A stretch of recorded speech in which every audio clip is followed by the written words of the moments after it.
ಬಾಲಕಿಯರ ಸರ್ಕಾರಿ ಪ್ರೌಢಶಾಲೆಗೆ ಮೇಜರ್ ಸರ್ಜರಿ ಆಗಬೇಕಾಗಿದೆ. ದಕ್ಷಿಣ ಕಾಶಿ ನಂಜನಗೂಡಿನಲ್ಲಿರುವಂತಹ ಬಾಲಕಿಯರ ಸರ್ಕಾರಿ ಪ್ರೌಢಶಾಲೆಯಲ್ಲಿ 700ಕ್ಕೂ ಹೆಚ್ಚು ವಿದ್ಯಾರ್ಥಿನಿಯರು ವ್ಯಾಸಂಗ ಮಾಡ್ತಾ ಇದ್ದಾರೆ. ನಂಜನಗೂಡು ಪಟ್ಟಣದ ಹೃದಯ ಭಾಗದಲ್ಲಿರುವಂತಹ ಸರ್ಕಾರಿ ಪ್ರೌಢಶಾಲೆ ಅತಿ ಹೆಚ್ಚು ಬಡ ಹಾಗೂ ಮಧ್ಯಮ ವರ್ಗದ ಹೆಣ್ಣು ಮಕ್ಕಳು ವ್ಯಾಸಂಗ ಮಾಡ್ತಾ ಇದ್ದಾರೆ. ಕಟ್ಟಡದಲ್ಲಿ ಇದಕ್ಕೂ ಮೊದಲು ಬಾಲಕಿಯರ ಸರ್ಕಾರಿ ಪ್ರೌಢಶಾಲೆ ಪದವಿ ಪೂರ್ವ ಕಾಲೇಜು ವಿಭಾಗಗಳು ಒಟ್ಟೊಟ್ಟಿಗೆ ನಡೀತಾ ಇದ್ವು. ಇತ್ತೀಚೆಗೆ ಪದವಿ ಪೂರ್ವ ಕಾಲೇಜು ವಿಭಾಗಗಳು ಬೇರೆಡೆಗೆ ಸ್ಥಳಾಂತರವಾಗಿವೆ. ಈಗ ಸರ್ಕಾರಿ ಶಾಲೆಯಲ್ಲಿ ಶಿಕ್ಷಕರ ಹಾಗೂ ಕೊಠಡಿಗಳ ಕೊರತೆ ಇಲ್ಲ.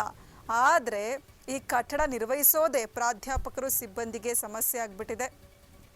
ಬಾಲಕಿಯರ ಸರ್ಕಾರಿ ಪ್ರೌಢಶಾಲೆಯಲ್ಲಿ ಸಮಸ್ಯೆಗಳ ಸರಮಾಲೆಯೇ ಇದೆ. ಹೆಣ್ಣು ಮಕ್ಕಳು ಓದುವ ಈ ಸರ್ಕಾರಿ ಶಾಲೆಗೆ ಕಾಯಕಲ್ಪ ಬೇಕಿದೆ. ಶಿಕ್ಷಣ ಇಲಾಖೆ ಅಧಿಕಾರಿಗಳು ಇತ್ತ ಗಮನ ಹರಿಸುವಂತೆ ಆಗ್ರಹಿಸಲಾಗ್ತಾ ಇರುವಂಥದ್ದು. ಅಧಿಕಾರಿಗಳು ಮತ್ತು ಸ್ಥಳೀಯ ಶಾಸಕರಿಗೆ ವಿದ್ಯಾರ್ಥಿಗಳ ಪೋಷಕರು ಮನವಿಯನ್ನ ಮಾಡಿಕೊಂಡಿದ್ದಾರೆ.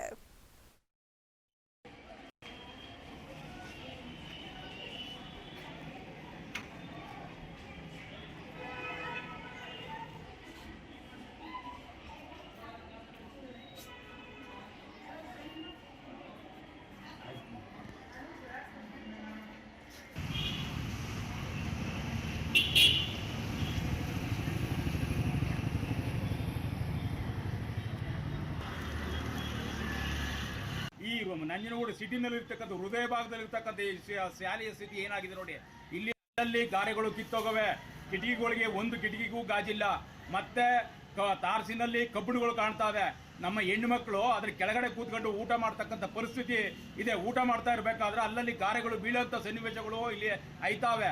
ಮತ್ತು ಇದು ಒಂದು ದುಸ್ತರವಾದಂಥ ಕಟ್ಟಡ ಆಗೋಗಿದೆ. ಇದು ಈಗಾಗಲೇ ಶಿಥಿಲಗೊಂಡು ಯಾವಾಗ ಬಿದ್ದೋಯ್ತೆ ಅಂತಕ್ಕಂಥದ್ದನ್ನು ಹೇಳೋಕ್ಕಾಯ್ತಾ ಇಲ್ಲ. ಸರ್ಕಾರ ಇದ್ರ ಬಗ್ಗೆ ಕಣ್ಣು ಮುಚ್ಚು ಕೂತಿದೆ. ಈ ಭಾಗದ ಈಗ ಅಧಿಕಾರಿಗಳು ಇದ್ರ ಬಗ್ಗೆ ಯಾವುದೇ ಯೋಚನೆ ಮಾಡದೇನೆ, ನಿರ್ವಹಣೆಯನ್ನೇ ಮಾಡದೆ ಈ ಒಂದು ರೀತಿಯ ನಿರ್ಲಕ್ಷ್ಯರಿರ್ತಕ್ಕಂಥದ್ದು ಖಂಡನೀಯ. ಇಲ್ಲಿ ಯಾರು ಕಿತ್ತೂರು ಚೆನ್ನಮ್ಮ ರಾಣಿ ಆಯ್ತಾರೋ, ಸರೋಜಿನಿ ನಾಯ್ಡು ಆಯ್ತಾರೋ, ಏನಾಯ್ತಾರೆ ಅನ್ನೋದು ಗೊತ್ತಿಲ್ಲ. ಒಳ್ಳೊಳ್ಳೆ ಮಕ್ಕಳು, ವಿದ್ಯಾವಂತ ಮಕ್ಕಳುಗಳು ವಿದ್ಯೆ ಕಲಿಯೋದಕ್ಕೆ ಬಂದರೆ ಅವರಿಗೆ ಇಲ್ಲಿ ಅವಕಾಶನೇ ಕೊಡದೆ ಸರ್ಕಾರ ನಿದ್ದೆಗಣ್ಣಲ್ಲಿ ಇರ್ತಕ್ಕಂಥದ್ದು. ಆದ್ದರಿಂದ ಈ ಕೂಡಲೇ ಇದ್ರ ಬಗ್ಗೆ ಕ್ರಮ ವಹಿಸಬೇಕು. ಇಲ್ಲದೆ ಹೋದ ಪಕ್ಷದಲ್ಲಿ ನಮ್ಮ ಸಾಮೂಹಿಕ ನಾಯಕತ್ವ ಕರ್ನಾಟಕ ರಾಜ್ಯ ರೈತ ಸಂಘದ ವತಿಯಿಂದ ನಮ್ಮ ನಂಜನಗೂಡ ಮೂಲೆಯಿಂದ ನಮ್ಮ ಕಾರ್ಯಕರ್ತರ ಜೊತೆಗೂಡಿ ಇದ್ರ ಬಗ್ಗೆ ಒಂದು ದೊಡ್ಡ ಪ್ರತಿಭಟನೆಯನ್ನ ಮಾಡಿ ಸರ್ಕಾರಕ್ಕೆ ಕಣ್ತೆರೆಸುವಂಥ ಕೆಲಸ ಅಂತ ಮಾಡಬೇಕಾಯ್ತು ಅಂತ ಈ ಮೂಲಕ ನಾನು ಹೇಳ್ತಾ ಇದ್ದೀನಿ.